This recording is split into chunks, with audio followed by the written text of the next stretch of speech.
Mes chers amis, bonjour, ici Pauline Agneau et je suis ravie de vous accueillir pour un nouvel épisode. Aujourd'hui, j'ai le plaisir d'accueillir avec moi Anne Guéquière. Alors, je ne connaissais pas Anne avant de commencer ce podcast et je vais vous dire, on a très bien fité, on a passé un très bon moment et le crible notamment que je fais, comme vous savez, toujours à la fin de cet épisode, je trouve est particulièrement croustillant, si je puis dire, en tout cas drôle. Je pense que pour les personnes qui connaissent Anne, ça va leur permettre d'avoir un nouveau regard sur sa personnalité qui est en réalité pleine d'humour et de dérision. Donc j'ai pour ma part passé un excellent moment. Mais au-delà de ça, avec Anne, qui est donc auteure, qui est également directrice de collection chez Erol, spécialiste du bien-être, on a parlé de tout un large panel de sujets. Déjà de son parcours, parce qu'elle est quand même partie d'un parcours, on va dire, de geek, dans le monde de la tech, ou en tout cas du digital, pour ensuite faire un visage à 180 degrés, enfin pas vraiment, et elle va nous expliquer pourquoi, dans le monde du bien-être, de la cosmétique naturelle.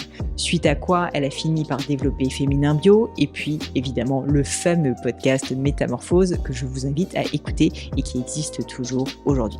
Avec Anne, on a parlé d'éducation, on a parlé de discernement, on a parlé de santé mentale, on a parlé bien sûr d'entrepreneuriat, on a parlé d'intuition, bref, tout un large panel de sujets que je trouve très intéressants et qui très souvent sont, on va dire, réservés à des personnes perché, ce qui n'est précisément pas le cas d'Anne et c'est pour ça que je tenais à la voir sur le podcast.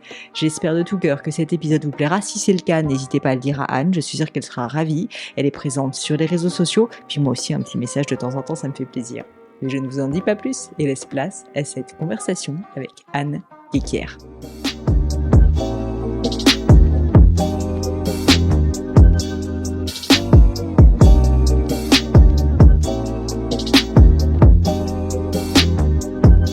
Anne, enchantée. Ravie de te rencontrer. Ouais, de même. Merci beaucoup d'avoir accepté l'invitation. Alors, j'ai plein de sujets, tu vois, à aborder avec toi. Et le sujet, je pense, sur lequel j'avais envie de commencer, sur ton parcours, c'est que je trouve très intéressant que tu n'aies pas du tout l'image d'Épinal de la personne qui s'intéresse à des sujets de développement personnel, de bien-être, puisque si je ne me trompe pas, mais après tu me diras si c'est une erreur de ma part, tu as commencé en fait en étant une vraie geek, en travaillant dans le monde corporate, et puis ensuite tu as fait une forme de 180 degrés en t'intéressant à ces sujets-là, si je me trompe pas, d'abord par la cosmétique naturelle, des choses comme ça. Et je voulais comprendre, si on revient à ce moment un peu tournant, j'imagine qu'il a été graduel, mais qu'est-ce qui fait que tu as complètement changé de voie comme ça? Qu'est-ce qui fait qu'en fait, tu avais cette route qui avait l'air d'être assez tracée devant toi et qu'à un moment donné, tu as fait un vrai pas de côté pour maintenant t'épanouir réellement dans quelque chose de très différent? Alors, je pense qu'il y a 2 éléments. Le premier, c'est que, on a remarqué que les pionniers dans un domaine sont souvent les pionniers dans d'autres domaines. Je ne sais pas si toi, tu as remarqué ça aussi dans ton environnement. Et donc, c'est vrai que j'ai été une pionnière de l'internet et donc je le vois plus comme ça plutôt qu'une carrière toute tracée. Aujourd'hui, on a le sentiment peut-être avec du recul comme internet et le digital est rentré tellement dans nos vies que finalement, ça fait partie de choses, très, assises et institutionnelles. Mais à l'époque, quand moi j'ai commencé à bosser dans l'univers digital, c'était en 96-97. Il n'y avait rien. Il y avait 1 ou 2 cybercafés à Paris. Ouais. Toutes mes copines allaient bosser dans des marques de cosmétiques, dans des marques de luxe, etc. Donc c'était à contre-courant. Donc c'était pas tellement déjà un plan de carrière, je dirais tracé. C'était déjà en réalité à contre-courant, en tout cas dans un certain état d'esprit. Parce que j'avais lu un livre qui s'appelait Les autoroutes de l'information de Dominique, une grande journaliste française qui s'appelle Dominique Nora. Et je m'étais dit, mais c'est quoi ce truc, un nouvel Eldorado? J'étais allée faire un stage aux États-Unis où nous, on avait encore le Minitel en France. Ils avaient déjà un peu Internet avec les babillards, etc. Et je m'étais dit, il y a un truc, une révolution qui est en marche. Ah, t'avais eu cet instinct, Ah ouais, vraiment, tu l'avais. j'ai senti vraiment qu'on était à l'orée, au départ de quelque chose d'extraordinaire. Donc ça a été déjà le premier. Et là, à partir de ce moment-là, j'ai eu qu'une idée en tête, c'était de travailler dans cet univers. Et ensuite, la deuxième chose, donc j'ai travaillé dans le digital pendant un certain nombre d'années. J'ai monté dans des grands groupes, puis après j'ai monté une start-up. que j'ai revendu à la casse au moment de l'effondrement du marché, Oui, parce que l'éclatement de l'abus tu es d'Internet. passé au travers de Ouais, cette c'est ça. période quand même. Ouais, au début des années 2000, il y a eu quand même, on disait l'Internet est mort, c'est fini, ça marchera jamais, le e-commerce est mort. Il faut se remettre dans ce contexte toi, tu étais plus jeune que moi, mais de Non, ces non, mais je années-là. me rappelle de cette Ouais, période. Je me rappelle, tu sais, nous, on a des investisseurs chez Price Minister et ouais, eux ont voilà, lancé c'est leur ça, boîte à peu près à ce exactement, tout à moment-là et fait. c'était catastrophique parce que C'était les plus startups de personne. ces années-là, Ouais. absolument. Ouais. Désolée, je t'ai interrompu. Non, non, je t'en prie. Et puis, donc, je vends ma start-up à la casse à ce moment-là, mais on la revend quand même. Mon mari vend lui aussi sa société. On se retrouve tous les deux, en fait, disponibles. Et on décide à ce moment-là de voyager, de parcourir le monde. On s'installe à Barcelone et on va faire un peu de consulting et de voyage pendant 3 ans. Et en voyageant, j'ai eu une prise de conscience très puissante vis-à-vis de la Terre, du vivant, comme une espèce d'appel tripal de me dire, mais cette Terre, sur ce vaisseau sur lequel nous sommes tous embarqués, cette planète Terre, on est en train de lui faire du mal. Et on a perdu, nous aussi, en tant qu'être humain, le lien, cette connexion au vivant. Alors aujourd'hui, ça paraît un peu galvaudé de parler de ça. Là, je parle du début des années 2000, on parlait encore finalement assez peu d'écologie. Ah bah, clairement. Et donc moi, je ressens ça dans ma chair en me disant, mais pourquoi est-ce qu'on arrose ces champs de pesticides? Pourquoi est-ce qu'on fait du mal à la Terre? Et pourquoi on a perdu aussi ce lien dans nous, notre alchimie avec la nature et les plantes. En fait, mon grand-père qui était pharmacien, qui avait une officine qui faisait en Bretagne, c'est un peu ses potions magiques, comme tous les pharmaciens de l'époque. Et je me dis, mais moi, finalement, en tant que petite fille de pharmacien, je ne sais pas faire tout ça. Si je dois me soigner par moi-même, et je voyais des femmes en Inde, des femmes dans plein de pays, en Australie, en Nouvelle-Zélande, qui savaient se soigner avec vraiment les biotopes locaux. Et moi, je me dis, mais nous, on a perdu ce lien au vivant. Et donc, en rentrant en Europe, je me suis beaucoup intéressée à ce sujet. Et c'est à ce moment-là où j'ai fait, en effet, le move dont tu parles. Je suis allée voir des fabricants. Il y avait des petites marques qui ensuite ont été rachetées par L'Oréal, comme Sanoflore, Ah qui étaient des ouais. marques émergentes. L'eau Flurin sur les abeilles. Vraiment des gens qui avaient l'amour du vivant et qui essayaient de le transmettre aux hommes et qui étaient assez méconnus. Donc, j'ai écrit un premier bouquin, un deuxième bouquin, un troisième bouquin. Puis après, j'ai monté un média, en fait, engagé sur ces sujets-là. Mais c'est intéressant parce que du coup, tu es partie donc déjà d'une expérience personnelle et puis j'ai l'impression presque émotionnelle, Oui. mais aussi en fait, tu avais vraiment ce côté de vouloir, enfin je sais pas si c'était, d'ailleurs tu vas me le dire, quelque chose de conscient ou pas, mais être sur quelque chose de novateur. Enfin, c'est-à-dire j'ai l'impression quand même il y a dans ton ADN cette envie en fait de pas de dénicher, c'est pas le bon terme, mais plutôt au contraire d'aller chercher la prochaine frontière, d'aller découvrir l'après, de se projeter vers l'avant, quoi. Oui, et je le fais inconsciemment, c'est-à-dire que c'est pas une volonté de dire Oui, t'es pas tiens, en train de chercher voilà, je l'opportunité. suis pas du tout la nana qui va être dans les trends ou chercher ces choses-là. C'est quelque chose de très intuitif chez moi, c'est-à-dire que je vais chercher. Je pense qu'on a tous cette capacité intuitive de capter en fait ce qu'il y a dans l'inconscient collectif. On pourrait appeler ça l'air du temps. Tu vois, quand on dit que quelque chose est dans l'air du temps, c'est simplement qu'en fait on capte l'ambiance et ça on le fait avec des antennes. Après, quelles que soient nos croyances diverses et variées, on peut appeler ça l'intuition, on peut appeler ça l'invisible, peu importe. Mais je pense que j'ai cette capacité, en tout cas, à être à l'écoute de ça. Mm. Et quand je découvre quelque chose qui me plaît, c'est pas que je cherche à être avant les autres, mais je me dis waouh, la nouveauté aussi me plaît. Et donc je sens un courant comme ça. Donc oui, peut-être que c'est pour ça que c'est important pour moi de faire le parallèle entre les nouvelles technologies et puis ça, parce qu'il y a ce côté peut-être d'esprit défricheur qu'on a tous, mais qui chez moi, en tout cas, est peut-être plus aiguisé sur cette partie-là, effectivement. Oui, parce que certainement, tu arrives à entendre et à être plus à Oui. l'écoute, plus en amont. Mais c'est intéressant, je voulais t'en parler justement. J'avais noté, tu vois, dans mes notes que je voulais parler d'intuition. Alors effectivement, il y a plein de termes qui tournent autour et qu'on pourrait aborder d'ailleurs. Mais beaucoup de personnes, à l'heure actuelle, continuent à voir l'intuition comme quelque chose, non pas de pipeau, mais si tu veux, presque une émotion qui ne serait pas compatible avec le monde professionnel. On a un peu cette image, tu sais, notamment de l'homme corporate, très rationnel, qui prend ses décisions uniquement parce qu'en fait, il a Froidement. étudié voilà, Ouais. les problèmes dans tous les sens, effectivement de manière froide et réfléchie, alors que l'intuition, j'ai un peu l'impression que c'est un truc qui te prend aux tripes. Enfin, quand tu nous l'as décrit, là, c'est exactement ça, et qui a absolument pas de rationnel derrière. Alors, peut-être qu'en fait, il y en a, mais on ne le voit pas. Est-ce que, déjà, quel est ton point de vue sur le monde de l'intuition, et puis peut-être de manière plus intéressante, pour les personnes qui sentent qu'elles ont de l'intuition, comment réussir à ne pas se brimer et à l'écouter quand justement on a toutes ces injonctions, tu vois, où on se dit non mais en fait c'est une intuition, c'est complètement pipeau, faut pas que je l'écoute. Et je pense que ça arrive à beaucoup de monde, enfin moi inclus d'ailleurs. Alors, il y a 2 choses dans ce que tu dis et que j'entends, bien et qui sont, l'intuition pour des grandes décisions et puis les petites intuitions du quotidien. En tout cas, les grands moves que j'ai faits dont tu parlais, ça a été, vraiment comme des grands flashs, un truc mais d'une évidence auquel presque je ne pouvais pas échapper.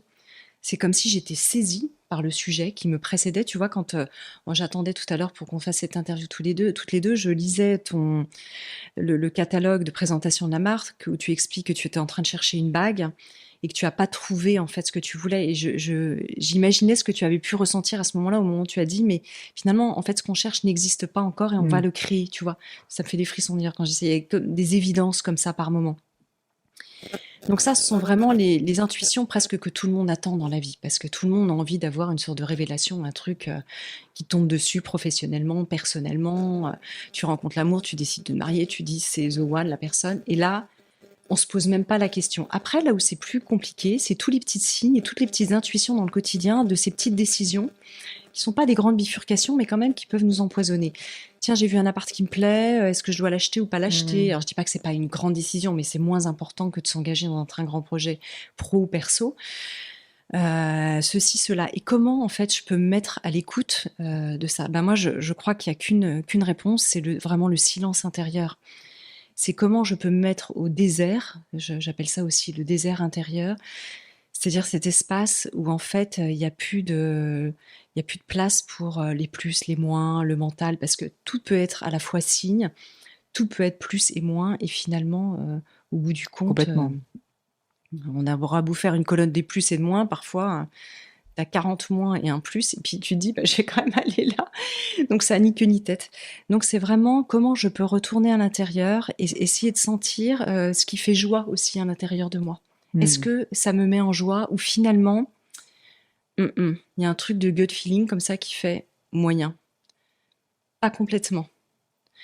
Je me souviens que ce soit Métamorphose, quand j'ai créé Féminin Bio et tout ça, il y avait vraiment ces grands oui. Alors, je dis pas qu'il n'y avait pas des trucs en tâche de fond qui disaient waouh, mais il y avait quand même cet élan de vie.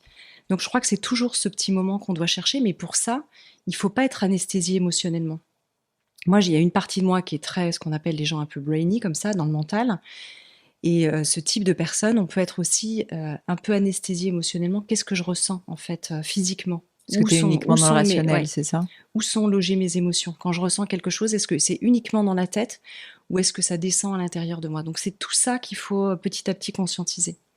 Et ça, à partir de quand est-ce que tu as commencé à faire ce travail sur toi, d'éveil en fait de ta conscience? C'est arrivé de manière relativement concomitante avec cette sorte de révélation sur le vivant? Non, pas vraiment. En fait, je suis d'abord tombée dans un terreau familial de parents qui sont très en quête. Maman est quelqu'un de très spirituel, qui se pose beaucoup de questions. Donc c'est vrai qu'il y a toujours eu des tas de livres sur la philo, la quête de sens, la spiritualité. J'ai des parents qui sont aussi croyants. Donc quand on est dans un terreau avec des personnes qui ont une vie intérieure quand même assez riche, forcément on est dans une culture, hein, dans un environnement culturel, un inconscient collectif, dirait Jung. Donc ça a été mon terreau. Donc je pense que depuis enfant, je m'entends comme ça me poser des questions sur la vérité, sur le sens de la vie. Moi j'ai adoré la philo quand j'étais en terminale, j'étais très attirée par des récits de philosophes, de grands mystiques. Voilà, c'est des vies qui m'ont toujours vraiment attirée et je le dis fréquemment en interview. J'ai une amie qui est devenue bonne sœur alors que j'étais très jeune, hein, qui est rentrée dans les ordres et c'est vrai que son choix de vie m'a beaucoup interpellée, je dois dire. J'imagine. Oui. Parce que tu t'es dit, c'est fou en fait, elle a sa vérité, elle a trouvé sa vérité, elle a réussi à s'écouter parce que tu as eu peur pour elle. Qu'est-ce que ça t'a évoqué à l'époque? Je me suis dit, c'était quelqu'un qui était tout à fait sensé, rationnel, qui se destinait à être magistrate, donc on peut dire une tête bien faite, elle a bien la tête sur les épaules, pas quelqu'un qu'on qualifierait de perché aujourd'hui. Ouais. Et je me dis, quand on fait un choix radical de vie comme ça, c'est qu'il se passe quelque chose. Et que se passe-t-il? Et en fait, elle disait, j'ai entendu un appel qui était irrésistible. Tu vois, on parlait de l'appel de grands projets ou de l'intuition tout à l'heure. Elle, cet appel qu'elle avait reçu, cette intuition, c'était de se mettre comme ça au servant. En tout cas, de devenir bonne sœur, de se mettre donc au service de Dieu. Tu vois, c'était un appel qui a tout balayé comme ça radicalement Ah du bah, jour au lendemain. Donc, ça m'a beaucoup interrogée dans une forme de radicalité. Elle est rentrée dans un ordre dominicain, catho, voilà, qui n'avait rien de radical au sens extrémiste, hein, ça n'a rien à voir avec ça, mais quand même, c'est une décision radicale. Et du coup, j'ai eu envie de comprendre et de passer du temps en fait avec elle dans son monastère, de parler aussi avec des moines et des moniales pour essayer de comprendre quelle était la vie de ces gens-là, qu'est-ce qu'ils cherchaient en fait au fond d'eux, qu'est-ce que les priants de ce monde, qui sont parfois retirés, peuvent aussi apporter au monde. Donc vraiment, ce sont des questions qui m'ont taraudée en fait toutes ces années-là. J'avais entre 20 et 25 ans, tu vois. mais c'est un choix et une décision déjà courageuse d'aller, tu vois, étudier, d'aller analyser cette situation. Enfin, moi, je me vois à 20-25 ans, j'étais un bébé dans ma tête et je pense que même si j'avais vécu quelque chose comme ça, j'étais tellement peu mature que je suis pas certaine que j'aurais réalisé à quel point effectivement c'était un choix radical et intéressant. Et qu'est-ce que tu as retenu de cette période où tu es allé sur place essayer de te confronter en fait à cette altérité parce que c'est ça aussi. Mais je me suis demandé, en fait, la question que je me posais aussi, en cherchant dans son choix, je me disais, mais est-ce que moi aussi j'ai un appel? À quoi? À quoi suis-je appelée, en fait? Est-ce que j'ai une vocation?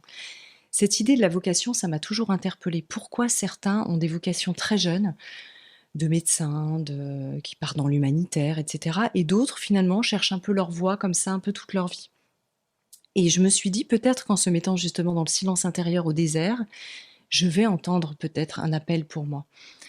Il y avait certainement, maintenant que je le regarde a posteriori, hein, il y avait peut-être aussi de dire que répondre à un appel est peut-être plus facile que de chercher sa voie, parce qu'au moins il y a quelque chose de clair.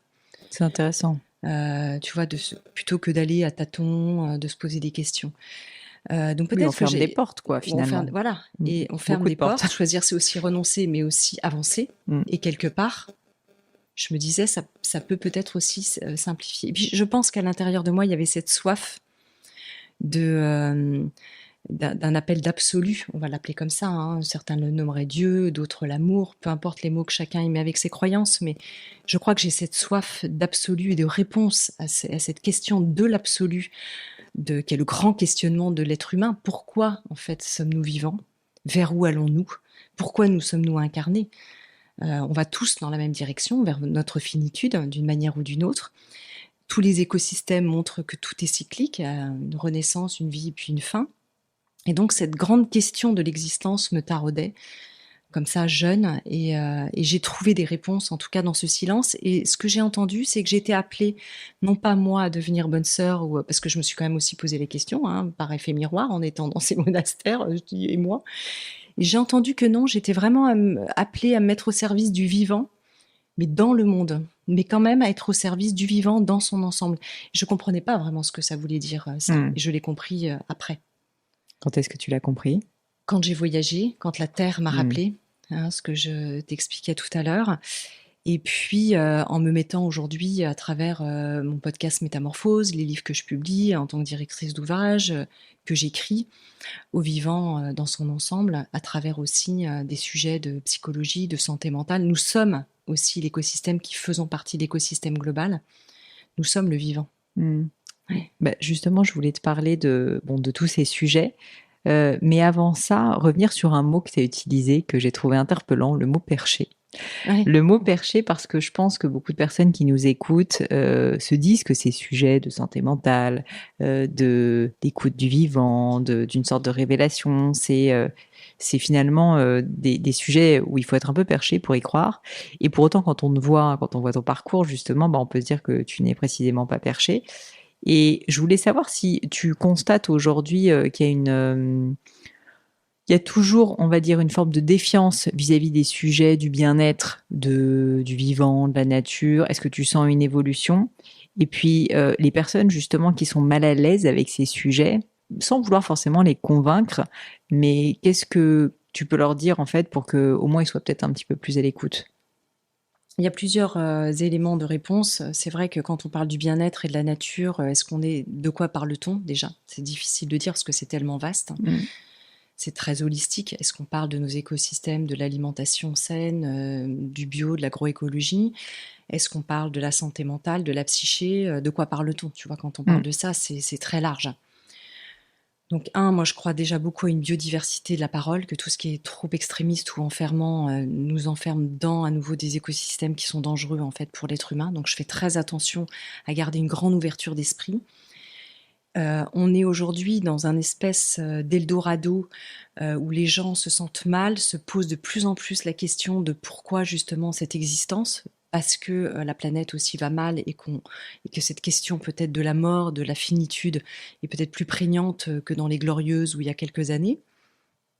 Et donc ont vraiment besoin de se rapprocher de ces sujets-là avec toujours chez moi une extrême zone de vigilance qu'il y a de tout. Il y a de tout en tout. Donc, il y a des dérives. Il y a des dérives sectaires, en fait, aussi dans ce secteur-là, comme dans d'autres. Ouais. Je veux dire, on en trouve aussi dans des industries lourdes où il y a des mouvements sectaires, etc. Donc, je pense qu'il faut toujours garder son discernement. Nous, on appelle beaucoup dans l'émission Métamorphose le discernement des gens, d'être son propre guide. Les gens, nous cherchons en tant qu'être humain, je ne m'exclus pas de ça, souvent des gourous. Les gens cherchent à gouroutiser pour avoir des solutions toutes faites à l'extérieur de soi. Donc je renvoie chacun toujours à sa propre histoire en disant c'est à vous de discerner ce qui est bon pour vous. Sachant que parfois il y a des personnes fragiles, de par leur histoire, de par leur trauma, de par leurs croyances, qui vont forcément se laisser entraîner beaucoup plus facilement que d'autres. Et nous devons aussi collectivement être vigilants pour ces personnes fragiles. Donc toujours appeler à cette vigilance collective. Ça c'est très important. Ensuite, faire un travail sur soi, comprendre ses blessures, ses traumas, pourquoi en fait j'agis au monde de cette manière, pourquoi je me comporte de cette manière. Je dirais que s'il n'y a pas de souffrance chez quelqu'un et qui se sent bien dans ses baskets, il n'y a pas forcément besoin de faire un travail de connaissance de soi plus approfondi, sauf si ça nous amuse, si ça nous intéresse, si ça nous passionne, de comprendre de quoi je suis fait. Tiens, finalement, je suis née dans cette famille. Dans ma famille, on se comportait comme ça. Tiens, moi aussi, je me comporte comme ça. Mais est-ce que j'ai vraiment envie de me comporter comme ça? Est-ce que c'est moi? Est-ce que c'est mes grands-parents, mes parents qui parlent finalement à travers moi? Est-ce que c'est ma culture, mon conditionnement? Donc, on peut le faire parce qu'on a été traumatisé, parce qu'on a des blessures, parce qu'on souffre. Et là, on n'a pas vraiment le choix. Question de santé mentale. On peut le faire par goût de la connaissance de soi pour mieux comprendre ce qui nous agit. Et parfois, on peut le faire par détresse absolue et faire tout et n'importe quoi comme type d'expériences qui peuvent aussi nous conduire à notre perte, aggraver, je dirais, des traumas.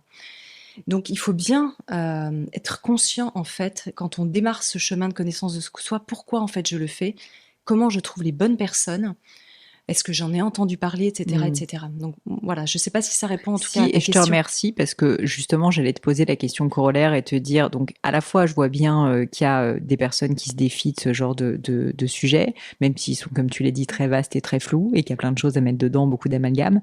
Mais en même temps, je vois aussi, et donc c'est toujours un peu comme ça, l'extrême inverse qui est que il y a des personnes qui plongent dedans parce qu'ils peuvent être en détresse, parce qu'ils ont besoin de ça à ce moment-là et qui du coup vont perdre complètement leur discernement et se mettre à consommer des contenus ou s'enticher de quelqu'un effectivement en le gourouisant. Et sincèrement, même moi, alors que bon, je parle quand même pas vraiment de ces sujets-là, j'ai pu avoir des conversations où je me suis dit mais c'est fou parce que en fait c'est pas parce que je suis sur les réseaux sociaux que j'ai un podcast en fait que je suis une sainte loin s'en faut, que je connais tout et parfois je trouve que les gens perdent de vue tout ça parce que je sais pas, il y a le filtre en fait de l'écran certainement et ça fait presque un peu peur, tu vois, parce que je me dis quelle est aussi notre responsabilité nous en tant que créateurs de contenu et où on veut aider et toi c'est clairement le cas parce que je suis sûre qu'il y a des personnes du coup qui doivent énormément, même si tu as ce discours, s'identifier, t'admirer, te respecter et donc l'équilibre il est pas évident à trouver parce qu'à la fois tu veux aider, tu veux donner tes messages et dire ce que tu as à dire pour inspirer, donner envie, etc.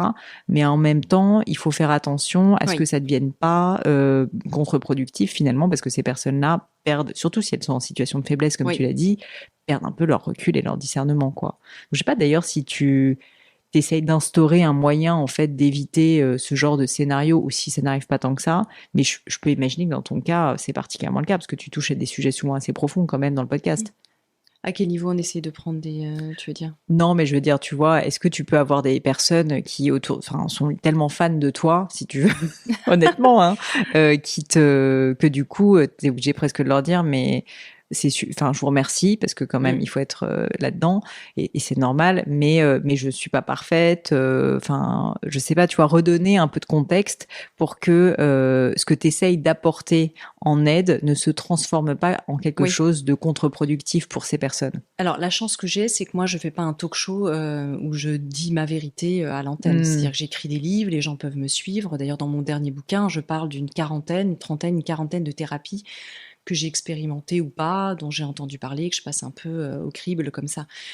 Donc j'ai horreur de dire ah tiens ça c'est la vérité et tel truc ça marche pour tout le monde. C'est comme si on arrivait chez un médecin et qui donnait la même pilule à tout le monde, enfin la même pilule magique pour faire pour tout type de pathologie. Donc ça ne fonctionne jamais. En fait tout est toujours sur mesure en fonction de l'histoire de la personne.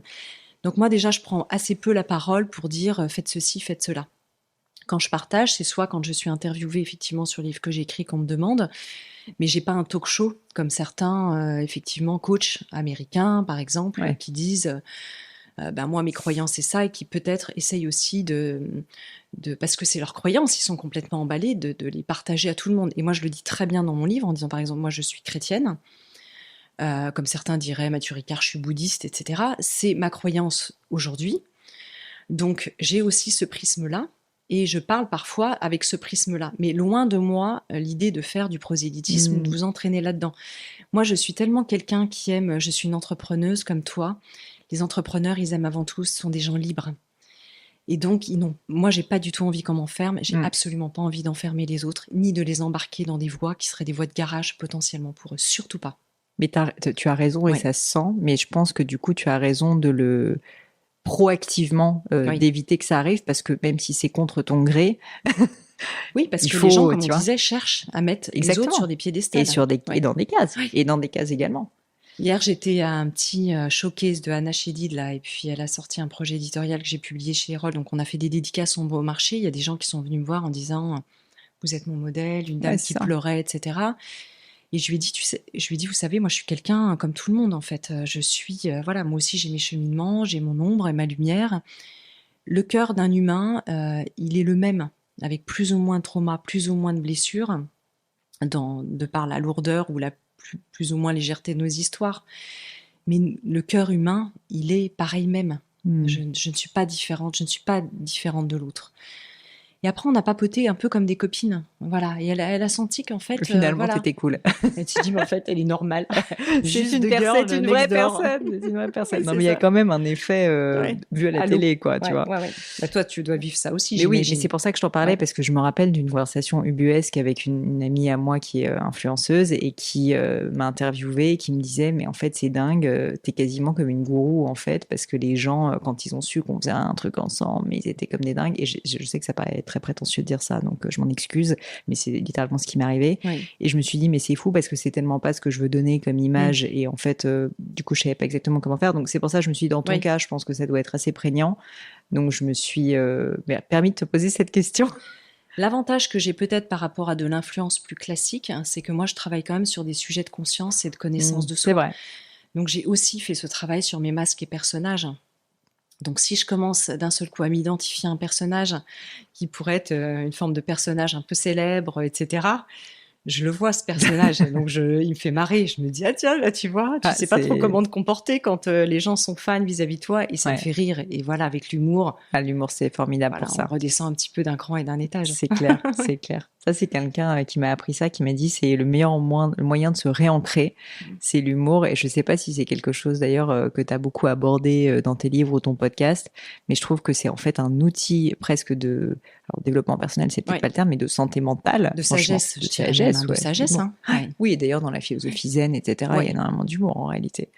Donc, hyper intéressant. Dans L'homme qui voulait être heureux de Laurent Gounel, je me souviens que son sage, là, son maître qu'il rencontre dans son parcours, c'est un mec qui passe son temps à rigoler et tout ça. Il paraît même un peu, pas idiot, mais il y a ce côté un peu, voilà, comme ça, très simple, que j'aime beaucoup, moi, chez les gens.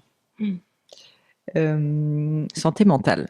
Santé mentale, vrai sujet. Il y a beaucoup de personnes qui nous écoutent, qui travaillent beaucoup, qui se mettent beaucoup la pression, qui se disent je vais écouter le podcast de Pauline Legnaud parce que je veux réussir dans la vie. Il y a plein d'entrepreneurs à succès qui passent dans ce podcast. Et bon, tu en fais partie paradoxalement. Mais en même temps, tu aides beaucoup de gens aussi qui ont des sujets de santé mentale.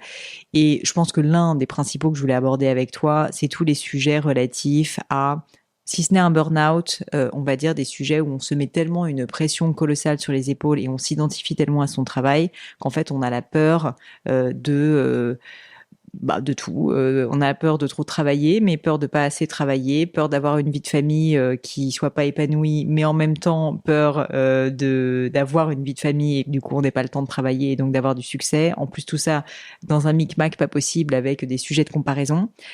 Les personnes qui n'ont pas le temps de faire enfin pas le temps ou l'envie de faire une thérapie et qui pourtant sont pas forcément bien. Et moi, j'ai vu beaucoup de gens souffrir ces dernières années parce que justement, ils se mettaient trop la pression. Euh, c'est un peu nul comme question, mais je vais quand même la poser. Est-ce que tu aurais des choses à leur dire quoi pour les soulager? Parce que j'en vois beaucoup autour de moi et qui sont désarmés. Et finalement, et moi je le suis aussi de temps en temps, honnêtement, quand je vais pas bien. Et en fait, je trouve que souvent on rentre dans ce cercle, dans cette espèce de, tu vois, au début ça va, et puis on tire un petit peu plus. C'est la spirale, tu tires sur la corde. Oui. Et comment est-ce que tu cesses avec la spirale quand tu sens que tu es en train de rentrer dedans? Parce qu'en fait, au fond, je crois qu'on le sait quand on est en train de rentrer dedans. C'est vrai que l'état précurseur du burn-out, c'est le burn-in. Et donc, quand on sent qu'on est un peu en frise avec ce burn-in, il est temps de faire quelque chose. Et tu peux qualifier le burn-in, ça veut dire quoi? Alors, le burn-in, c'est l'état précurseur on n'est pas encore dans le burn-out, c'est-à-dire qu'on ne peut plus bouger au fond du lit et là, on a besoin vraiment d'aide parce que c'est plus avec la volonté. Mais on sent que physiquement, ça va déjà plus, ça dérape. On commence mentalement à pédaler dans la choucroute, donc on a les signes du burn-out qui sont quand même là.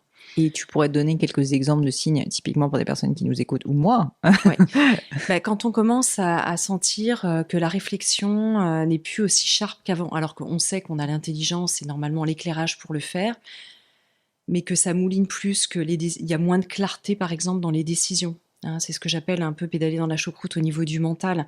Ça commence à tourner en rond. Le sommeil qui commence aussi, on peut avoir des bouffées d'anxiété, peut-être même pour certains des attaques de panique. Souvent, c'est la nuit. On sait que la nuit, la psyché, il y a toute la boîte d'Pandore qui s'ouvre. Tout ce qui a été mis sous le couvercle pendant la nuit, d'un seul coup, ça ressort. Ça, c'est des signes qu'il faut entendre. Moins d'énergie physiquement. Et puis, le côté un peu à quoi bon, en fait, pourquoi je fais tout ça?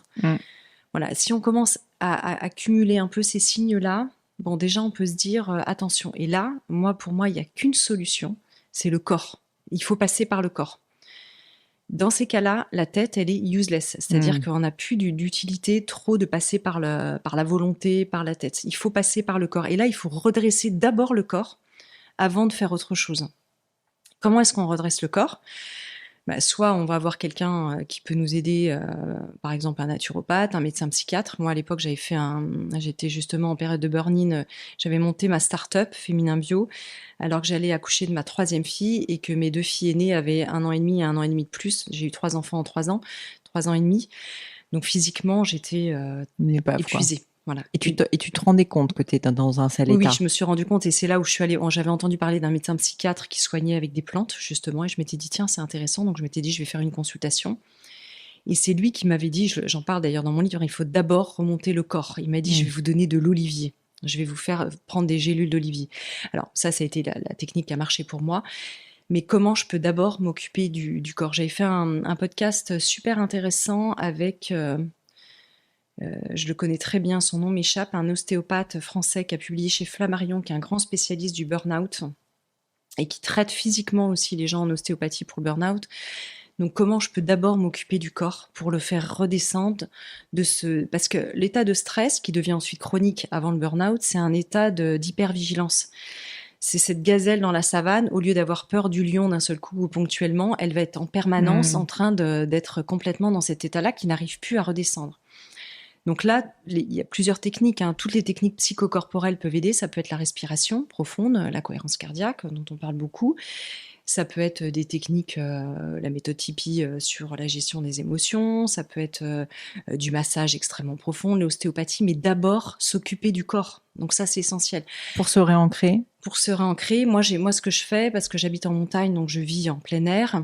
Et tous les week-ends, je fais de l'outdoor. Et c'est vraiment ça, c'est cette prise terre, les pieds dans la terre, qui me permet vraiment de... Alors, je suis pas les pieds dans la terre forcément pieds nus, mais le fait d'aller faire avec Alexandre Dana, Christian Junot, on va faire de la randonnée en montagne. Donc, c'est vraiment être dans ces espaces à la fois de merveille, où l'air est pur, où voilà, il y a les petits oiseaux, il y a le soleil. En fait, l'être humain, on fait partie de l'écosystème. Et donc, comme on vit hors sol, en fait, de nous-mêmes, quand on est hors sol, c'est-à-dire qu'on est hors sol dans notre tête, hors sol dans nos corps. Il faut d'abord, pour moi, en tout cas, rebrancher cette prise de terre. C'est drôle que tu dis ça parce que je me rappelle, bon, je sais pas si j'ai vécu des burn-out ou des burn-in ou des machins, mais bon, en tant qu'entrepreneur, je pense qu'on en vit tous des moments où on est vraiment pas bien. Et un des seuls moyens que j'avais dans ces périodes difficiles, c'était il y a 1 ou 2 ans, de vraiment sortir la tête de l'eau, quoi, tout simplement, c'était de sortir marcher dans la nature. Je me rappelle, je marchais, je faisais rien, je marchais. D'ailleurs, c'est à ce moment-là que je suis un peu tombée amoureuse des oiseaux et que je me suis mis à faire de l'ornithologie. Je pense que j'avais besoin de me réancrer à des trucs hyper concret, tu vois, de la nature, de la vie. Et c'est drôle parce que je reconnais donc tout à fait ce que tu dis, mais on n'a pas ce réflexe. Parce que moi, je me rappelle que mon réflexe à l'époque, c'était plutôt de me dire, bon, déjà, tu te tais, tu continues à bosser, fais pas ta lavette, tu vois, et c'est bon, tu peux travailler plus. Et puis, c'était même pas une question de quantité de travail, c'est plus dans l'esprit que ça tourne en permanence, que tu t'arrêtes jamais. Exactement. Et donc, c'est le fait de ne pas réussir à arrêter, en fait, son esprit qui était très pénible dans mon cas. Mais j'imagine que c'est un classicisme crasse. C'est quoi? J'imagine que c'est extrêmement classique et que c'est ça le sujet en général quand on commence à rentrer dans ces périodes. C'est ça. J'avais fait une émission aussi avec un psychiatre qui s'appelle Éric Grillet, qui fait de la marche-thérapie, en tout cas qui a passé en vue toutes les études scientifiques qui montrent comment, donc il est médecin psychiatre, comment la marche soigne la dépression, en tout cas une partie des dépressions. Donc c'est vraiment intéressant de se dire qu'on est obligé aujourd'hui de repasser par des études scientifiques pour nous montrer comment en fait l'être humain aimait bien marcher. Et être dehors. Et être dehors. Non, mais bon, il faut le savoir quand même. Et partir vivre à la montagne, tu l'as fait il y a combien de temps? Ça fait bientôt 8 ans qu'on est en Suisse, ouais. Donc, tu as décidé, tu sais que j'ai fait ce choix aussi. Alors, on n'est pas tout à fait du même côté parce que moi, je suis côté Zurich et toi, tu es côté. Ah oui, non, je savais pas. Ouais, je crois que tu es côté pas très très loin de Chambéry, c'est ça, et de Genève. Je suis côté Léman, non, côté Riviera entre Lausanne et Montreux. Donc, coin magnifique. Et est-ce que c'est pour. Bon, c'est un peu personnel ce que je te demande, mais c'est pour des raisons personnelles? C'est parce que tu as eu un coup de cœur pour le lieu? Qu'est-ce qui a fait que vous avez pris cette décision? Alors que je peux imaginer qu'avec ton travail, c'était pas non plus le truc le plus simple à mettre en place. J'avais pas lancé encore Métamorphose à cette époque-là et on était parti vivre pour une aventure familiale aux États-Unis. On était parti pendant 1 an. Et c'est vrai qu'en revenant en France, on cherchait une école un peu différente pour nos enfants, avec des pédagogies un peu avant-gardistes, d'apprendre à apprendre, coopération plutôt que compétition, etc. Et c'est vrai que en Suisse, en tout cas à Genève, même si j'habite pas là, est né le bac international de la volonté des Nations Unies de fonder des écoles d'éducation à la paix, en disant finalement, si on veut un monde en paix, nous les UN, il faut qu'on commence à la base. Et donc, c'est vrai qu'en Suisse, il y a pas mal d'écoles qui proposent en fait cette pédagogie. Bon, il y a plus de 5000 écoles IB dans le monde. C'est devenu très très répandu maintenant. Malheureusement, c'est pas encore assez démocratique à mon goût. Mais c'est vraiment des écoles qui préfigurent de l'avenir qu'on peut retrouver dans les pays nordiques, avec toutes ces pédagogies très tournées en fait vers le besoin de l'enfant, etc. Et pourquoi je te disais ça? Oui, parce que la Suisse proposait ces écoles-là, donc ça nous intéressait beaucoup. Comme on avait vécu aux États-Unis, les enfants étaient bilingues, donc on cherchait un environnement aussi multiculturel. Et puis, moi, je suis une fan de nature et j'aime autant l'élément eau que l'élément montagne. Et c'est vrai qu'en Suisse, c'est un terrain de jeu, il y a presque mer et montagne. Alors, c'est pas la mer, évidemment, c'est un lac, mais c'est quand même un terrain de jeu outdoor extraordinaire, que ce soit l'hiver pour faire du ski de randonnée, etc. Je te passe tous les détails, mais du vélo en montagne, de la nage, du trail, etc. Ouais. Et pour revenir sur les sujets de santé mentale, est-ce que toi, tu dirais que tu as déjà ressenti que tu devais faire un travail parce que tu avais vécu des moments difficiles sur lesquels ta santé mentale en prenait un coup? Moi, je suis pas ce qu'on appelle quelqu'un qui a vécu des grands traumas, en tout cas pas à ma connaissance. Ensuite, on sait que l'amnésie traumatique, ça touche à peu près dans 40% des cas les gens, hein, donc on peut très C'est bien, énorme. c'est énorme. Dans les gens qui sont traumatisés, en tout cas, hein, il peut y avoir cette amnésie traumatique qui fait qu'il n'y a absolument aucun souvenir. Donc voilà, mais je ne crois pas que ce soit mon cas. Mais bon, ce que je veux dire, c'est qu'on ne sait jamais en réalité. On ne peut pas répondre de manière déterminée. Donc j'ai pas de grands traumas. Donc j'ai travaillé, je dirais, plus classique sur ce qu'on appelait avant mes névroses, voilà, des blessures, des émotions qui peuvent être tous les schémas de l'enfance qui sont pas toujours bien mis en place dans nos éducations. Et puis moi, je suis tombée vraiment, on peut dire ça comme ça, en amour pour tout ce qui est connaissance de soi. Et donc comprendre la psyché humaine, comprendre nos ressorts, comprendre comment nous pensons, de quoi nous sommes faits, me passionne absolument. Et lire pour moi n'était pas suffisant. Et c'est vrai que m'auto-analyser, analyser ma famille, analyser ma systémie familiale, mon environnement était finalement mon terrain de jeu le plus accessible et le sujet le plus proche. Voilà. Ensuite, pas pour tourner autour du nombril, parce que ça peut aussi, à un moment donné, voilà. Mais je suis devenue un peu mon propre laboratoire d'expérience. J'en ai fait aussi mon métier. Donc, ce que j'expérimente sur moi, je peux en parler parce que j'ai vécu un certain nombre de pratiques et de choses. Ouais. Pas de tout, hein, j'ai pas tout expérimenté, mais.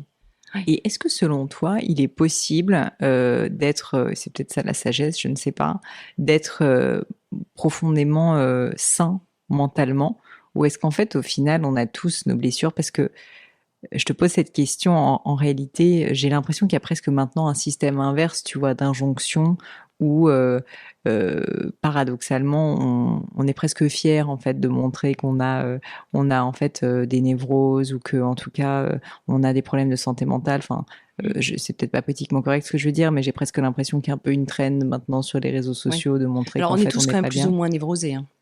Mais donc c'était ma question, c'était est-ce que finalement on peut être juste bien dans ses baskets, un peu névrosé, ok, mais en fait on arrive à s'en sortir et on est bien, on n'a pas de problème, ou est-ce que c'est un peu une fatalité de l'être humain de globalement, en tout cas dans des périodes dans sa vie, être un peu au fond du trou et que c'est juste comme ça? Je crois que là, quand même, la souffrance fait partie de notre incarnation et voilà, et concomitante à notre état d'être humain. Ensuite, moi, je ne crois pas du tout, mais ça c'est dans ma constitution, à une quête du bonheur. Ça me parle pas tellement à titre personnel. Je pense que moi, ma quête, c'est plutôt la quête de la conscience. Comment en fait mieux comprendre, être plus conscient. Mais pas forcément dans une quête d'être plus heureux, d'être plus sain, d'être moins névrosé, etc. C'est plus d'être dans une forme de compréhension du terrain de jeu. Tu vois, c'est plutôt ça qui m'intéresse. Ouais. Plutôt que de se dire, en fait, je le fais pour un effet. Je dirais cherche plus la vérité que le bonheur. Je suis plus en questionnement et dans la passion de la question plutôt que d'essayer de trouver vraiment des réponses qui pourraient en fait avoir une efficacité. Et peut-être même que si je pousse ça, quand on creuse ces questions, comme c'est presque infini finalement de mieux se connaître, on se connaît jamais, on reste toujours un mystère pour soi, comme l'autre reste un mystère pour nous. Je crois que c'est infini et qu'à un moment donné, qu'est-ce que je cherche aussi derrière tout ça? J'ai perdu le fil et j'avais un truc qui me guidait et puis je l'ai perdu pendant que j'étais en train de te parler. Mais par rapport à ce sujet, en tout cas de santé mentale, le curseur, c'est toujours quand même la souffrance. Tu vois, je voulais te dire ça, je l'ai dit tout à l'heure, hein, les gens qui souffrent, il y a des gens qui souffrent véritablement et qui ne comprennent pas pourquoi ils souffrent. Et c'est vrai que quand on sent qu'on est dans une grande souffrance, quand on sent qu'on a des blessures, des schémas répétitifs dans sa vie, des choses qui quand même inlassablement reviennent, nous font du mal, il faut quand même se poser des questions. Quand on va relativement léger, joyeux au monde, et que ces questions de connaissance de soi ne nous intéressent pas tellement, pourquoi en fait absolument s'intéresser à la santé mentale? Je suis d'accord avec toi, il n'y a pas de sujet. Puis en fait, il y a peut-être une nuance entre un inconfort qui est naturel et puis une souffrance. C'est quand même pas le même niveau dans la gradation. C'est ça. Après, ce qu'on sait aussi, et ce qu'on peut découvrir avec l'âge, c'est que quand on est jeune, on a des phénomènes de compensation psychique très puissants, de par nos conditionnements, de par notre éducation, qui font qu'on peut finalement être en hypercompensation. On sait que chez les gens qui ont des TDAH, des troubles de l'attention avec ou sans hyperactivité, chez la femme, ils sont beaucoup moins visibles parce que culturellement, les femmes sont plus sages, Mmh. elles sont plus en dessous, c'était comme ça. Donc elles ont été moins détectées. Et on sait que plus on avance en âge, entre 40 et 50 ans, parce que notre système hormonal change, parce que c'est plus fatigant d'être en compensation, parfois ça nous pète un peu au nez. Et Mmh. donc parfois on se dit, bah tiens, c'est bizarre, en fait j'ai vécu ma vie, c'était plutôt cool, assez léger, ça allait, et puis d'un seul coup, pourquoi ce truc-là? Pourquoi j'ai l'anxiété? Pourquoi ça vient se réveiller chez moi alors qu'avant, c'était plutôt pas mal? Et donc c'est intéressant quand même Mmh. d'avoir ça en tête. De se dire, bah tiens, peut-être qu'à ce moment-là, je peux entamer un travail et découvrir des choses sur moi qui étaient OK, mais finalement, moi, je me rends compte chez moi que avant, je supportais très bien les environnements bruyants parce que j'étais en hypercompensation, mais j'ai une telle hypersensibilité que plus ça va, moins je les supporte. Et maintenant, j'entends aussi pour moi que c'est OK de pas forcément supporter et que j'ai Mmh. pas à rester dans un environnement. Alors, sauf si j'ai pas le choix, je le fais. Mais si je peux faire autrement, ben, c'est bien aussi de l'aménager pour mon confort personnel, tu vois. C'est quoi l'hypersensibilité? L'hypersensibilité, alors c'est assez controversé. Il y a tout un courant de la psychologie américaine qui a beaucoup travaillé dessus. C'est pas un trouble, hein, ni une pathologie, ni quoi que ce soit. Donc on ne guérit pas d'une hypersensibilité. C'est plutôt, il y a même un observatoire de l'hypersensibilité en France. On parle d'ailleurs maintenant plus de haut potentiel sensible D'accord. plutôt que d'hypersensibilité. Le terme a été un peu modifié. Et qui est une façon d'être au monde qui se présente d'abord avec les sens qui sont peut-être plus aiguisés chez ces gens-là. Par exemple, Ce qui explique dans ton cas, tous voilà, tes les diverses, odeurs, ouais. les voilà, au niveau kinesthésique des Mmh. matières qu'on supporte moins bien. Voilà, il y a tout un spectre plus ou moins important, hein. Il y a des gens qui supporteraient pas, par exemple, là on a une lumière parce qu'on est Mmh. face caméra, d'avoir cette lumière-là en face. Donc chez certaines personnes, ça peut être vraiment très. Et puis c'est aussi une façon d'être au monde. Avec une sensibilité à l'émerveillement, au beau, à l'art, qui se Mmh. manifeste, parfois une profonde empathie, une profonde compassion pour les autres. On retrouve, souvent des profils un peu de sauveurs chez ces gens-là qui vont chercher à aider les autres alors que les autres demandent pas toujours, voilà, qui sont très, très, réceptifs en fait à l'état émotionnel, qui décodent très bien comment les autres sont émotionnellement, ce qui peut aussi les gêner. Parce que quand ils sont enfants, des enfants hypersensibles, bah, tout peut leur arriver un peu de cette manière-là. Et toi, justement, tu penses que tu étais une enfant hypersensible? Moi, je pense que j'étais une enfant hypersensible, mais comme tu le vois chez moi, je fais beaucoup de sport outdoor, et cetera. Comme j'étais une enfant aussi très ancrée au niveau de la terre, ça m'a pas trop gênée, en réalité, dans mon profil. J'ai une de mes filles qui est hypersensible, pour qui c'est un peu plus compliqué. Parce que quand tu as effectivement, cette hypersensibilité, et que tu as peut-être moins d'ancrage dans, tu vois, dans ta personnalité, ben, du coup, c'est peut-être plus compliqué quand tu es face à des formes d'agression, parce que le Oui, monde tu peut pas de être aussi, barrière, en tu pas de fait, tu barrière, donc il y a une ouais. porosité au monde qui est plus douloureuse, je pense. Ouais. Tu me disais que tu t'intéressais d'ailleurs, beaucoup à l'éducation positive et donc j'ai compris d'ailleurs que ça avait carrément eu un impact, en fait, Ouais. fort sur ta vie puisque vous avez fait des choix de vie, familiaux, en fait, importants à cet Mmh. égard. Hem L'éducation des enfants est un sujet que je connais peu puisque je n'ai pas d'enfants, mais pour autant que je trouve passionnant parce que finalement, il a tellement d'impact quand on y pense sur Ouais. ben, la vie tout simplement de nos enfants. Et donc je serais curieuse de savoir qu'est-ce que tu peux nous dire en fait qui t'intéresse avec tous ces différents courants de pensée actuels, l'éducation positive, bienveillante. D'ailleurs, on fait pas forcément la distinction. Enfin, je pense qu'il y a beaucoup, beaucoup de choses qui se mélangent. Et donc, je serais curieuse, en fait, d'avoir bah, un peu ton point de vue, ou en tout cas tes convictions sur ce sujet de l'éducation.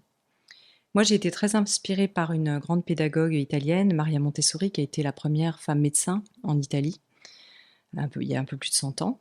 Ça paraît finalement fou de se dire qu'il y a plus de 100 ans, il n'y avait pas de femme médecin, Mm. parce que ça paraît quand même court, quand même, malgré tout, à l'échelle de l'humanité. Et cette femme, elle a mis vraiment l'enfant, en fait, au cœur de la pédagogie, avec cette phrase qui m'a beaucoup inspirée, qui était l'enfant n'est pas un vase que l'on remplit, mais une source qu'on laisse jaillir. Et moi, ça m'intéresse beaucoup de dire, bah, quand l'être humain, alors pas du tout sans limite, parce que dans la pédagogie Montessori, par exemple, et dans d'autres pédagogies aussi, on n'est pas du tout dans du grand n'importe quoi et un grand lâcher-prise. Il y a vraiment un cadre qui est extrêmement précis, comme dans toute éducation l'éducation, quand elle a un cadre, en fait, c'est extrêmement rassurant pour l'enfant d'avoir des limites et de savoir qu'il est encadré. Oui, en fait, c'est ça, c'est rassurant pour l'enfant quand même. C'est très rassurant, mais de savoir qu'il a une liberté dans un terrain de jeu qui est donné, c'est ça que je trouve extraordinaire. Le bac à sable, quoi. C'est ça, le bac à sable. Et donc, par exemple, dans une école Montessori, l'enfant est libre d'aller chercher l'atelier. Il peut choisir quel enseignement il va recevoir aujourd'hui. Parce que Maria Montessori parlait beaucoup de la période sensible en disant un enfant, quand il est prêt à un apprentissage, c'est maintenant qu'il va l'avoir. Mais comme nous dans la vie. Ah, c'est intéressant ça. Quand on est prêt à apprendre quelque chose, quand on s'intéresse à un sujet, on a super envie de le faire maintenant. On n'a pas envie de se dire, tiens, dans 10 ans, ce truc qui me passionne, je vais l'apprendre. C'est maintenant tout de suite, parce que là, j'ai de la joie à le faire. Là, j'ai l'élan. Eh ben, c'est pareil pour l'enfant. C'est pour ça que parfois, on voit des enfants qui apprennent à lire à 3 ans et d'autres à 6 ans. C'est pas une question forcément d'intelligence, c'est une question de bon moment. Et donc, dans la pédagogie Montessori, on va respecter en fait les rythmes différents. Un tel, il va apprendre à compter très vite. C'était son moment. Il a kiffé avec les tours, les machins. Hop, il va apprendre très vite. Et puis après, il va passer à autre chose. On voit d'ailleurs que dans le développement de l'enfant, le langage et la marche, souvent, ça va pas de pair. C'est d'abord l'un puis l'autre, ou d'abord l'autre puis l'un. Mais voilà, donc ça, c'est extrêmement étudié, observé. Céline Alvarez, d'ailleurs, en a fait un livre sur les lois naturelles de l'enfant qui a eu un succès phénoménal en France parce qu'elle a fait des expériences dans des écoles publiques de dire finalement, Maria Montessori, c'est ce qu'elle avait fait. C'était pas du tout réservé à une élite, c'était dans des établissements très pauvres où justement cette pédagogie était offerte pour voir comment ces enfants en fait pouvaient aussi un peu sortir de leurs conditions, que c'était pas qu'une question de milieu, mais de pédagogie au sein même du cursus. Donc c'est pas j'apprends la même chose à tout le monde, ce que les pays nordiques ont très bien compris.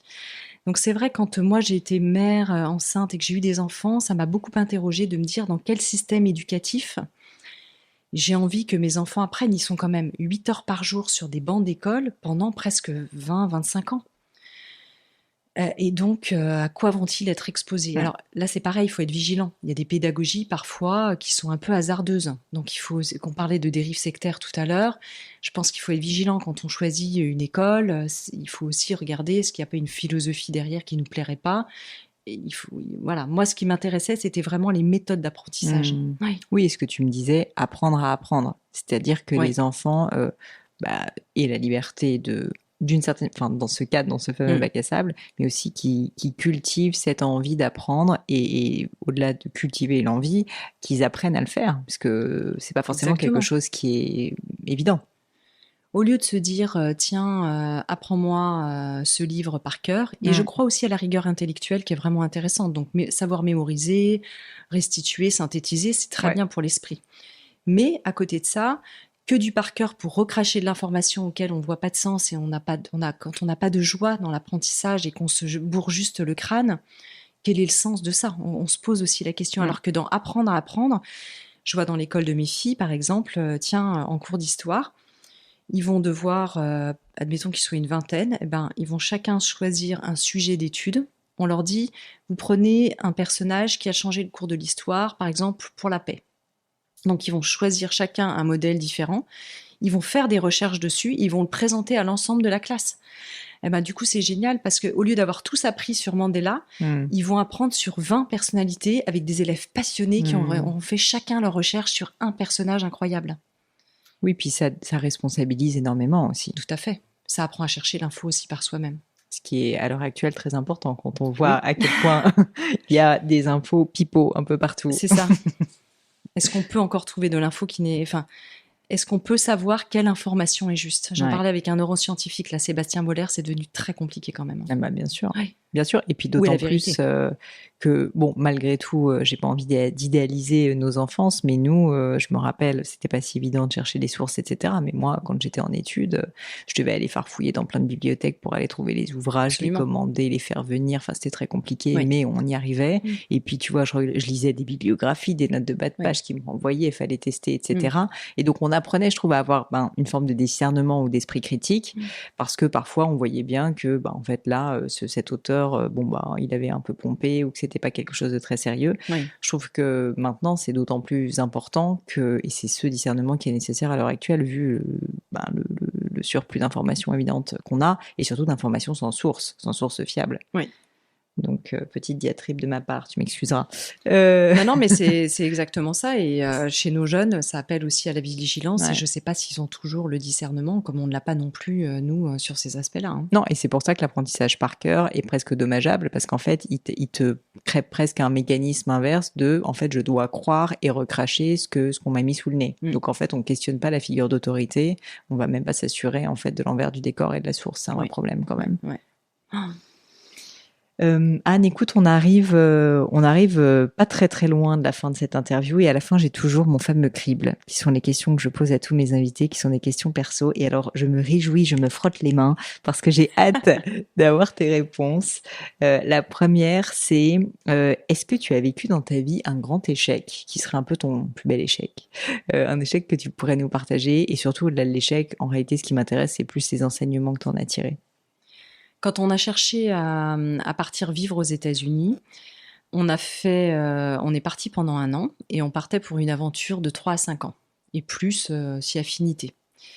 C'était il y a une dizaine d'années en famille et c'était vraiment une aventure. Mon mari avait fait un billet aux États-Unis, donc lui, il avait envie aussi que ses filles aient une expérience voilà, américaine. Pas forcément pour y vivre pour toujours, mais en tout cas, voilà. Et puis, donc, on s'est installé là-bas. On a acheté une maison un peu par hasard. On pensait louer, puis finalement, on connaissait des gens qui nous ont dit tiens, il y a une maison à vendre. Puis voilà, comme dans la vie, ça peut s'enchaîner. Et ça a brouillé les cartes, peut-être, au niveau des Américains sur nos dépôts de visa. Ce qui fait qu'on a acheté une maison, ensuite on a rénové une maison, et quand on a demandé un renouvellement de visa, eh ben, on s'est pris des portes. C'est pas vrai. On a eu 7 refus de visa. Et c'était très intéressant parce que je me vois aller 7 fois à l'ambassade américaine à Paris. C'était où, aux États-Unis? C'était New York, voilà, 40 minutes au-dessus de New York, près de la mer.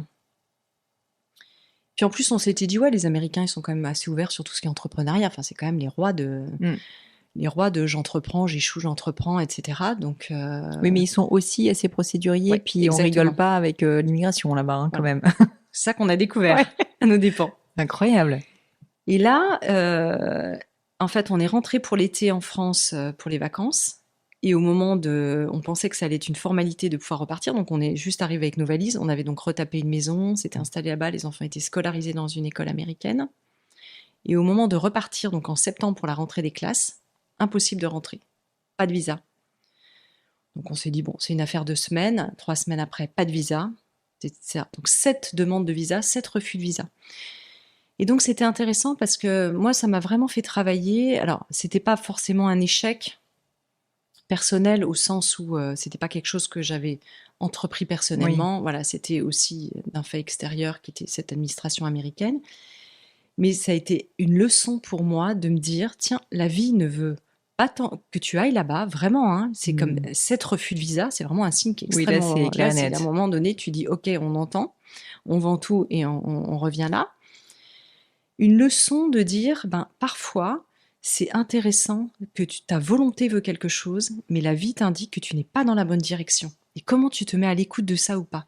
Comment tu te mets à râler, à te dire, ouais, c'est n'importe quoi, ou comment tu te dis, peut-être merci, en fait. Et aujourd'hui, je dis merci. Aujourd'hui, j'aurais eu horreur d'être sous l'administration Trump quand ils sont passés, parce que c'était il y a plus d'une dizaine d'années. À l'époque, il y avait Obama. Ensuite, la donne a changé. Et à réflexion, peut-être qu'on serait resté très longtemps. Et en fait, je suis ravie que mes enfants aient une éducation à l'européenne. J'aurais pas aimé finalement qu'ils grandissent véritablement toute leur adolescence là-bas. Mais c'est intéressant parce que ça pose la question aussi de la persévérance et de se dire, vous l'avez quand même fait 7 fois, ce qui est pas anodin, jusqu'où en fait on va avant d'entendre, comme tu dis, que finalement en fait non, il faut arrêter parce que la vie te dit qu'il faut arrêter. Ouais. Et je pense que cette question, personne n'a la réponse.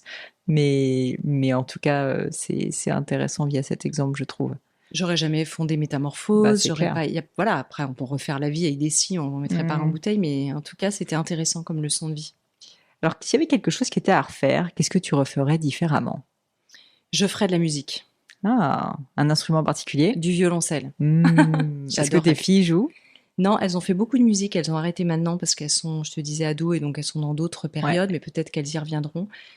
Mais alors, tu vas me dire, tiens, pourquoi tu commences pas le violoncelle maintenant? Peut-être que c'est quelque chose que je ferai un peu plus tard. Maintenant, quand tu commences plus âgé, tu sais que forcément tu vas ramer un peu plus pour avoir un niveau. Mais il n'est jamais trop tard. Et t'amuser, mais il n'est jamais trop tard. Mais clairement, la musique, Super. Est-ce que tu as en tête un conseil qu'on t'aurait donné, qui serait un peu le meilleur conseil qu'on t'ait jamais donné? C'est-à-dire quelque chose qui te vient à l'esprit comme quelque chose qui t'a marqué profondément. Il y a cette idée moi j'ai reçu un mantra justement qui n'était pas vraiment un mantra, qui était plutôt une parole biblique à l'époque où ma copine bonne sœur m'avait entraînée dans son monastère et qui était lâche ta volonté propre. Lâche ta volonté propre. Et ça, c'est quelque chose qui m'a beaucoup parlé. J'ai une personnalité qui est assez volontaire. On l'a dit, on est des entrepreneuses, toi comme moi, donc il y a ce côté très yang quand même chez ces femmes entrepreneuses et qui parfois, je le vois bien chez moi, procède du système volontaire, mais qui n'est pas toujours pour le meilleur en ce qui concerne mon système émotionnel. Quand je me mets vraiment à l'écoute de quelque chose de plus doux, de plus yin en moi, de moins volontaire, de plus abandonné en fait au vivant justement, eh ben c'est très bon. Donc je retiendrai ça. J'ai bien envie de suivre ce conseil, moi. Je pense que j'en ai bien besoin. Lâche ta volonté Ouais, propre. je vais me la lâcher un peu. Ouais, c'est ça. Je la lâche pas beaucoup. Qu'est-ce que tu trouves beau? Ça peut être au sens métaphorique, ça peut être esthétique. Alors la vie dans son ensemble, ce grand mystère du vivant, ça continue à m'interroger profondément. C'est vraiment cette grande question métaphysique. Et de manière plus terre à terre, le Léman.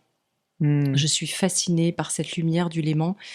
Il y avait des Celtes en fait aussi autour du Léman qui avaient mis des lieux un peu sacrés. Et je comprends, maintenant que j'y suis, je comprends mieux pourquoi. Il y a quelque chose dans l'air, dans l'énergie, dans la vibration de cette beauté, de ces montagnes enneigées qui J'ai un copain qui dit c'est tellement beau qu'on dirait que c'est photoshopé. Alors, c'est drôle comme image. C'est un peu vrai. Mais c'est cette image d'Épinal de la Suisse et je m'en remets pas quoi. Mais alors, tu sais que les gens qui écoutent ce podcast, je pense, vont te détester parce que déjà que moi, je parle sans arrêt de mon lac en Suisse. Oui, alors là, moi, en plus, on était un autre, c'est le lac des Quatre Cantons. Mais alors là, ils vont nous pourrir. Je pense. T'es d'accord avec moi sur cette beauté? Mais moi, c'est pour ça. Moi, tu sais que j'ai eu un espèce de coup de foudre géographique un peu, mais genre, qu'est-ce que c'est que cet endroit? Mais je connaissais pas parce qu'en plus, j'en avais jamais entendu parler. Et donc, j'ai complètement changé de vie complètement changé de vie, en tout cas, adapté ma vie pour pouvoir vivre là-bas. Et je suis complètement d'accord. Ça fait combien de temps je trouve ça fascinant. Moi, ça fait 3 ans. D'accord. Ça fait 3 ans à peu près, ouais. Et donc, comme j'ai plusieurs activités, je bouge beaucoup. Donc, je suis entre la France, la Suisse, le Japon. J'ai une partie de mon équipe en Suisse, une partie en France, etc. Mais j'avoue que c'est beau aussi, je trouve, de se dire qu'on peut on peut être tellement ému et tellement choqué émotionnellement et esthétiquement par quelque chose qu'on n'en revient pas et qu'on change de vie, quoi. Tu connais ce peintre suisse Ferdinand Hodler qui a beaucoup peint les lacs et les montagnes suisses, qui a été saisi par cette beauté, voilà, parce que c'est tout à fait ça. Mais c'est un peu le sentiment du sublime quand même quand on est face à ces lacs. Mais je trouve qu'il y a quelque chose de l'ordre de vraiment de la nourriture intérieure à travers cette beauté, peut-être dont on a vraiment besoin. Oui, totalement. Surtout des personnes comme toi et moi qui ont peut-être trop de choses à faire et ont besoin de redescendre un petit coup, c'est ça, dans l'eau. Ouais, dans l'eau des lacs. Exactement. Qu'est-ce qui, le corollaire de la beauté, qu'est-ce qui à l'inverse t'irrite, t'énerve? Qu'est-ce que tu trouves laid, quoi, au final?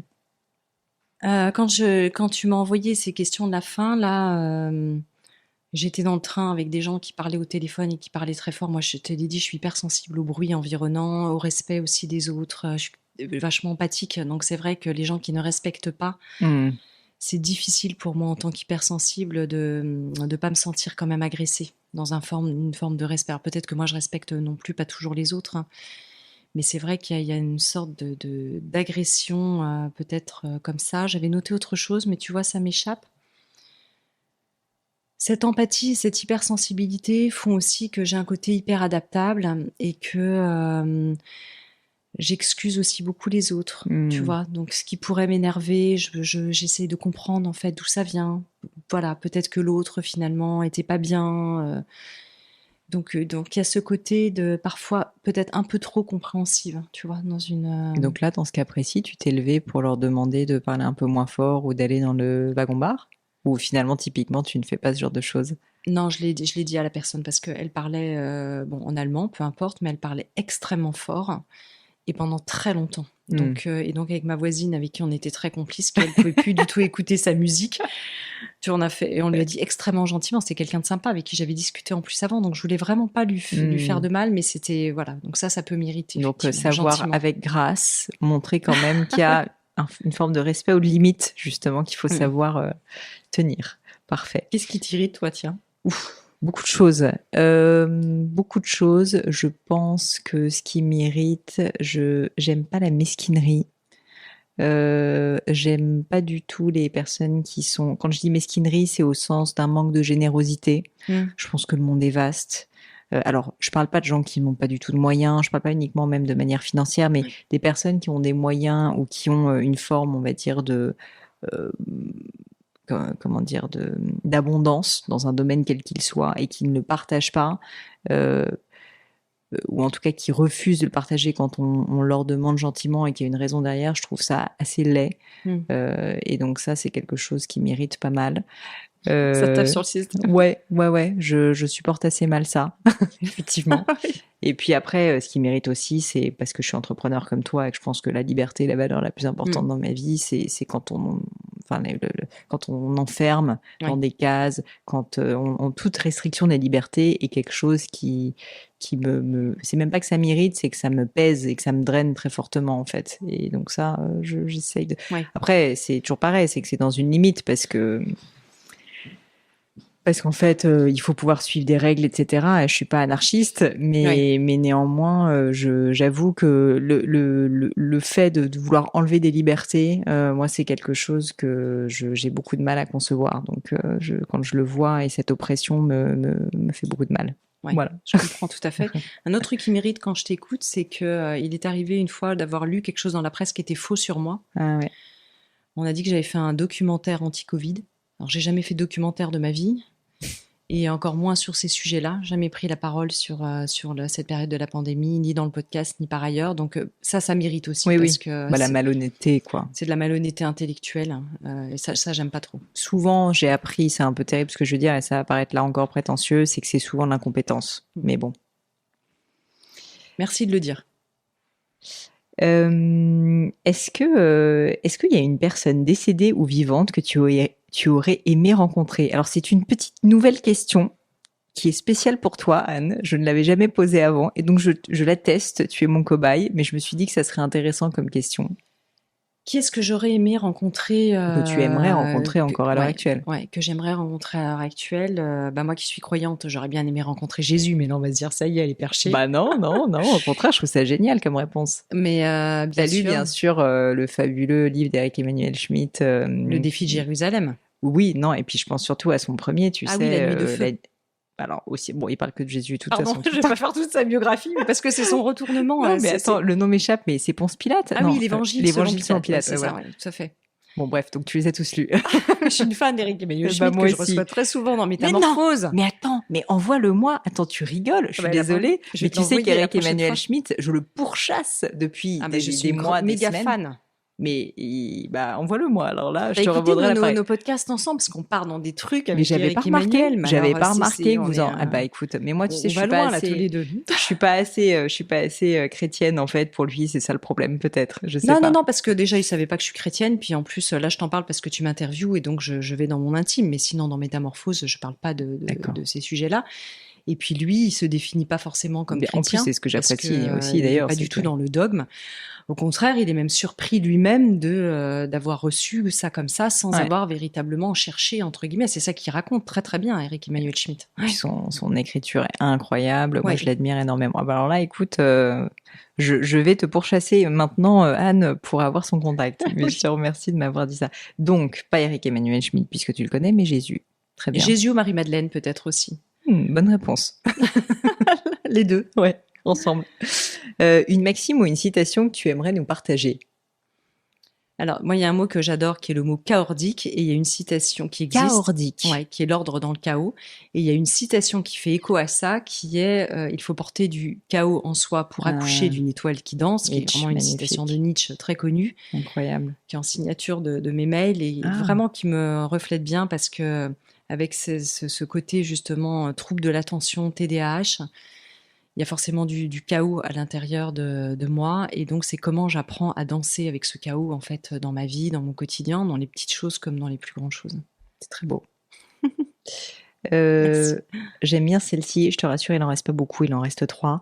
Est-ce que tu as une croyance qui est controversée? Alors certainement, puisque déjà tu es chrétienne et donc c'est à l'heure actuelle encore, on peut le dire, un peu J'avais mis ça comme, effectivement, j'avais dit ouais. ça. C'est une croyance qui est controversée. Je suis toujours étonnée, comme je le disais tout à l'heure, quand les gens qui poursuivent une philosophie ou les bouddhistes peuvent dire facilement, en fait, sans que personne leur dise quoi que ce soit, qu'ils sont bouddhistes. Et c'est vrai, quand tu dis que tu es chrétien, Bah, en Europe, en France en tout cas. voilà, sachant que je ne fais vraiment pas de prosélytisme On du reste tout un pays dessus et que je profond. reste moi-même très en questionnement sur ma propre foi, etc. Donc, je suis en chemin. Donc, alors, c'est pas vraiment controversé parce qu'on est quand même dans un. Non, mais de le dire est controversé, je Ouais, trouve. ouais. Ouais, on trouve assez peu de gens qui le disent. Mm. Il y a eu quand même des grands capitaines d'industrie qui ont dit qu'ils étaient, mais qui se plaçaient peut-être plus dans un côté catho, parfois un peu caricatural. Mm. En Suisse, il y a aussi, bah, tu le sais, hein, il y a beaucoup de protestants. Je trouve que c'est vraiment très riche aussi la cohabitation des deux dans cette grande famille de chrétiens. Moi, je suis très œcuménique aussi. J'aime beaucoup. Je me suis beaucoup intéressée aux autres religions, à d'autres philosophies. Donc, et c'est ça qui parfois est controversé, c'est que quand on fait des ponts avec d'autres croyances, d'autres civilisations, on peut tomber dans une forme de syncrétisme dont je me méfie personnellement, mais qui permet quand même parfois de faire des ponts et des liens entre tout ça, et de pas rester en silo, enfermé dans des croyances. Bon, d'autant que, alors après, je vais m'avancer sur des terrains très glissants et surtout que je ne maîtrise absolument pas, mais j'ai quand même l'impression qu'il y a des invariants communs dans beaucoup Tous les de chemins mènent à religions. Rome.